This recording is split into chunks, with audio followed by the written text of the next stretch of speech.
안녕하세요. 오늘 저희는 당신이 보내주신 괴테의 파우스트 관련 자료들을 좀 깊이 파헤쳐 볼까 합니다. 네, 특히 그 루돌프 슈타이너의 주석이 흥미롭죠? 맞아요.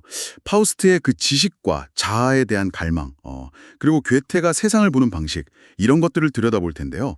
단순 줄거리보다는 그 상징 속으로 한번 들어가 보시죠. 당신도 함께요. 좋습니다. 오늘 목표는 이 해석들을 통해서 파우스트의 그 복잡한 내면, 그리고 괴테의 독특한 관점, 여기에 대한 어떤 핵심적인 걸 같이 발견하는 거죠? 바로 한번 들어봐 볼까요? 네. 그럼 먼저 파우스트의 내면 상태부터 짚어보죠. 자료 보면 파우스트가 그 검은 푸들이랑 같이 서재로 돌아오잖아요. 네, 그렇죠. 근데 그 푸들이 그냥 개가 아니라 파우스트 안에 어떤 어두운 힘, 그러니까 메피스토펠레스적인 영향력을 상징한다는 해석이 아주 인상 깊었어요. 맞습니다. 그게 중요한 게 그 싸움이 밖에 아니라 파우스트 자기 안에서 이미 벌어지고 있다는 걸 보여줘요. 뭐랄까, 메피스토펠레스적인 유혹 같은 거요. 아, 물질주의나 냉소주의 같은 거요? 네, 그런 힘들이죠. 파우스트는 그냥 지식을 쌓는 걸 넘어서 스스로를 아는 마음, 그러니까 진짜 자아를 알고 싶어 했지만 그 과정에서 좀 길을 잃은 상태였던 거죠. 그 내적인 갈등이 그 성서 번역 장면에서 확 드러나는군요. 그렇죠. 요한복음 첫 구절. 태초의 말씀 로고스가 계시니라 이걸 번역하면서 아주 고뇌하죠. 네. 슈타이너는 이 과정을 파우스트의 영적인 하강으로 봐요.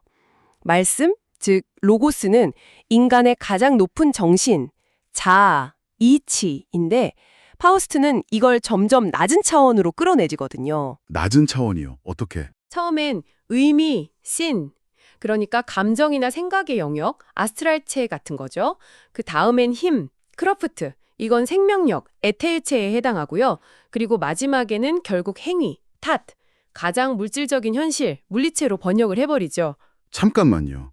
그럼 태초에 행위가 있었다. 이게 어떤 대단한 깨달음이 아니라 오히려 가장 높은 차원에서 가장 낮은 물질 세계로 떨어진 걸 보여준다는 건가요? 정확합니다.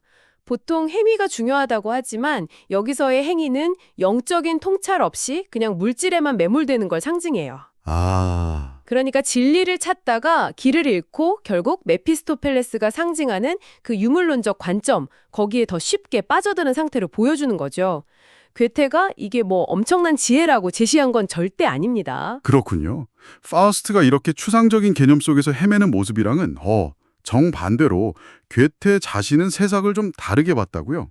네, 아주 다른 길을 갔죠. 자료에서 특히 색채론을 예로 들잖아요. 네네.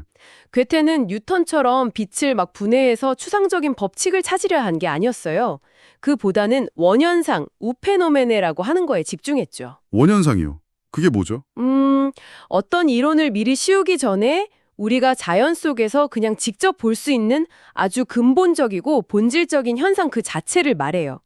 있잖아요. 유명한 일화로 프리즘을 벽에 비췄을 때 바로 무지개가 보인 게 아니라 처음엔 그냥 흰 벽 그 자체를 봤다는 거예요. 아, 어떤 가설 없이 그냥 있는 그대로 보려고 했다는 거군요. 그렇죠.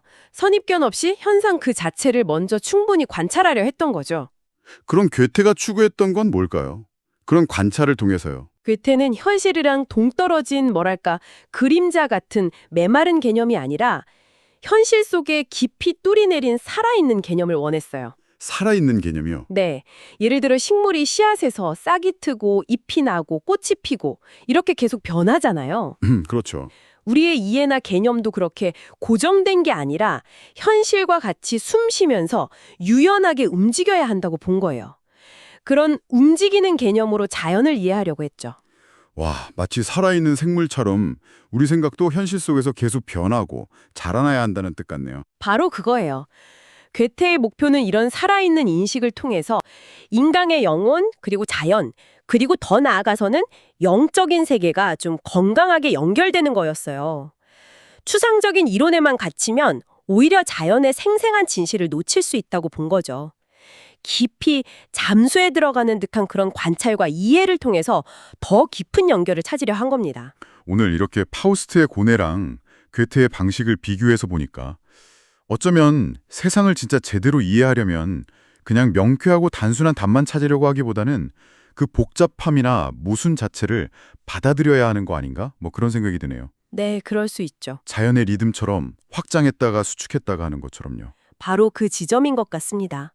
어쩌면 너무 명확하고 단일한 설명만 고집하는 게 오히려 세상과 우리 자신 안에 있는 그 여러 겹의 진실을 온전히 파악하는데 좀 방해가 되는 건 아닐까요? 오늘 저희 이야기가 끝난 뒤에 당신께서도 이 질문을 한번 곱씹어 보시면 좋겠습니다. 네, 좋은 마무리네요. 오늘 깊은 탐구 감사했습니다. 네, 저도 즐거웠습니다.